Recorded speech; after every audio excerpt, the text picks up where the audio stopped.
دوستوں میں محمد مسلم برکاتی آپ کو خوش آمدید کہتا ہوں ہماری یوٹیوب چینل جس کا نام ہے روحانی دنیا، اور بہت دن کے بعد آپ لوگوں کے لیے حاضر ہوں۔ اتفاقاً میری شادی ہوئی تھی، 2 مارچ کی میری شادی تھی، اور اللہ کے فضل سے شادی بہت اچھی ہوئی، اور اللہ تعالیٰ نے آپ لوگوں کی دعا کی برکت سے مجھے بہت نیک صالح بیوی عطا فرمائی۔ اور اس کے بعد سے ہماری زندگی کے دن کچھ آزمائش سے گزرے، اور ابھی بھی کچھ دن آزمائش سے گزر رہے ہیں۔ اللہ کی ذات سے امید ہے کہ آزمائش انشاءاللہ ختم ہو جائے گی، اور اللہ تعالیٰ ہمیں فضل سے نوازے گا، جس طرح سے وہ ہمیشہ سے فضل سے اپنے کرم سے نوازتا آیا ہے۔ اور ہمارا ٹاپک جو تھا وہ آج کا ٹاپک یہ ہے کہ دور حاضر میں اور ہمیشہ کے دور میں جو یہ RS کی سنگی سوچ ہے، اس سے ہم کیسے نپٹ سکتے ہیں، اور کیا یہ تبدیل ہو سکتی ہے، اور کیا ان کی سنگی سوچ میں تبدیلیاں آ سکتی ہیں۔ تو آج کا یہ ہمارا ٹاپک ہے۔ دوستو، اس ٹاپک کی شروعات اس طرح سے کرتے ہیں کہ کچھ دن پہلے کی بات ہے، میں ٹرین میں سفر کر رہا تھا، دلی مجھے جانا تھا۔ اکثر بیشتر مجھے بزنس کے کام سے دلی جانا پڑتا ہے، تو میں دیکھتا ہوں ہمارا جو شہر ہے، شہر کا نام ہے بریلی، اس کو بعض اوقات بریلی شریف بھی کہتے ہیں درگاہ الحج کی نسبت سے۔ تو یہ ہمارا شہر ہے بریلی، اور میں بریلی سے دلی جا رہا تھا، اور جب مراد آباد اسٹیشن آیا اس کے پاس کچھ عورتیں جو کہ سنگی وچار دھارا کی ہوتی ہیں، اور ان لوگوں کا ایک خاص طور سے گروپ چلتا ہے، جو یہ کچھ عورتیں ہوتی ہیں جو سنیاسی جیون جیتی ہیں، اور غیر مسلم حضرات جو کہ ہندو یا پھر سناتنی دھرم سے تعلق رکھتے ہیں، تو ان میں عورتیں ہوتی ہیں جو شروع سے بھجن کیرتن کرتی ہیں، اور یہ باقاعدہ شادیاں بھی نہیں کرتی، اور اپنی ساری زندگی بھجن کیرتن اور سنگی سوچ میں لگا دیتی ہیں۔ خیر، ہمیں اس بات سے کوئی تعلق نہیں، ان کا دھرم ہے، وہ جو کرتی ہیں، اور ہمارا جو شریعت ہے وہ بھی ہمیں یہ حکم دیتی ہے کہ ہم کسی بھی مذہب کے بارے میں نہ کہیں برا بھلا۔ تو وہ لوگ تھے، وہ لوگ چڑھے، ان میں سے کچھ ایجڈ وومن بھی تھیں، جو کہ کہہ سکتے ہیں بوڑھی عورتیں بھی تھیں، جن میں 70 سال کی 80 سال کی زیادہ یا کم۔ تو وہ میں اس ٹائم پہ جنرل بوگی میں سفر کر رہا تھا، کیونکہ ہمارے شہر میں کیا ہے کہ کچھ ٹرینیں ہیں جو یہاں سے بن کے چلتی ہیں، تو ان میں اگر آپ سلیپر میں جگہ نہیں ملتی، لیکن جنرل میں مل جاتی ہے، اس میں کافی جگہ رہتی ہے کہ آپ آرام سے بیٹھ سکتے ہیں، اور مطلب ایک سیٹ لے سکتے ہیں۔ تو اتفاقاً اس ٹائم پہ کافی ٹرین میں بھیڑ تھی، اور میں تو آسانی سے بیٹھا ہوا تھا، لیکن وہ عورتیں کھڑی تھیں۔ تو ان میں نے جیسے عرض کیا 70 75 یا 80 سال کی یا اس سے بھی زیادہ ایج کی تھی۔ تو اتفاقاً جب میں ان کو کھڑا دیکھا، تو ہماری شریعت کا بھی اصول ہے، یہ حکم ہے، جب بھی کسی بوڑھے کو دیکھو، چاہے وہ کیسے بھی مذہب کا ہو، دھرم کا، خاص طور سے مسلمان، اس کا ادب لحاظ کرو۔ تو ہمارے شریعت ہمیں حکم دیتی ہے کہ اپنے یہاں جتنے بھی بوڑھے ہیں یا بڑے ہیں ان کا ادب لحاظ کرو۔ حالانکہ وہ غیر دھرم سے تھے، لیکن پھر بھی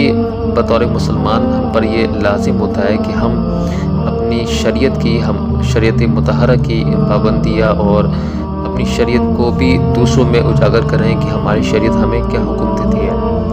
تو میں اپنی سیٹ سے ہٹا، اور میں نے ان سے کہا کہ آپ پلیز بیٹھ جائیے، اور میں کھڑا ہو گیا۔ تو انہوں نے دیکھا میں کھڑا ہوا ہوں، تو خاص طور سے جب پاس والی سیٹ پہ کوئی غیر مسلم لوگ بیٹھے تھے، انہوں نے کہا آپ ادھر بیٹھ جائیے۔ تو جب میں ان کو بیٹھا، ان کے پاس بیٹھا، تو انہوں نے شکریہ ادا کیا۔ تو میرا الفاظ کیا ہے، میں اکثر بیشتر اردو کے الفاظ کا زیادہ استعمال کرتا ہوں، تاکہ ہر انسان کو پتہ لگ جائے کہ میں مسلمان ہوں۔ تو اتفاقاً میں نے جب ان سے بات کری تو اردو الفاظ کا زیادہ استعمال کیا، تو میری گفتگو سے وہ خاتون یعنی کہ عورت سمجھ گئی کہ میں مسلمان ہوں۔ تو باتوں میں کہنے لگیں کہ اب آپ یہ دیکھیں کہ جب انہوں نے جانا کہ میں مسلمان ہوں، تو بہت ادب سے بات کی۔ تو میں پوری راستے بھر کہتے رہیں کہ انہوں نے کہیں بھی لفظ بھگوان نہیں کہا ہے نا، کہیں بھی اپنے جو معبود جن کو وہ مانتی ہیں، یا جن پر رام یا جو بھی شنکر جو بھی کہتے ہیں، تو انہوں نے کہیں بھی اپنے معبود، یہاں تک کہ حتیٰ کہ نام بھگوان بھی نہیں لیا۔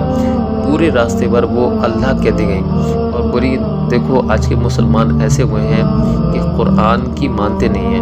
جو قرآن کہتا ہے وہ مانتے نہیں ہیں، نہ اس کو فالو کرتے ہیں۔ تو اسی وجہ سے بیٹا آج کے مسلمان پریشان ہیں اور پریشانی اٹھا رہے ہیں۔ اور بیٹا آپ بہت اچھے انسان ہو، اور راستے پر انہوں نے دعائیں دی، حالانکہ ان کی دعا کوئی مقبول نہیں تھی، مقبول مومن کی ہی ہوتی ہے، تو وہ اپنے حساب سے دے رہی تھی۔ اور راستے پر آپ یقین مانیں جب تک دلی نہیں آ گیا وہ راستے پر مجھے دعا دیتے رہیں اور کہتے رہی آپ بہت اچھے مسلمان ہو اور بہت خوشتر مسلمان ہو۔ تو ان کے الفاظ سے یہ ضرور ہم شعور ہوتا ہے کہ کہیں نہ کہیں ان عورت نے قرآن پڑھا ہے، پہلی بات۔ دوسری بات کیا ہے، وہ بار بار یہی کہتی آ رہی تھی کہ مسلمان اپنی کرنی پہ آج کل مجبور ہیں کہ قرآن جو کہتا ہے وہ مانتے نہیں ہیں، اس لیے وہ پریشان ہیں، اور ان کو جگہ جگہ پہ پریشانی اس لیے اٹھانی پڑ رہی ہے کیونکہ وہ اپنی ہی کتنی میں لگے ہوئے ہیں۔ تو دوستوں میں آپ سے بھی یہی کہنا چاہوں گا کہ دیکھیے ہم جس مذہب کو فالو کرتے ہیں وہ اسلام ہے، اور اللہ تبارک تعالیٰ کی ہی بنائی ہی دنیا ہے، اور یہ مذہب اسلام بھی اللہ تعالیٰ کی عطا سے ہمیں حاصل ہوا ہے۔ جب تک ہم اس کا صحیح استعمال نہیں کریں گے ہم کہیں نہ کہیں مشکلات میں پڑتے جائیں گے،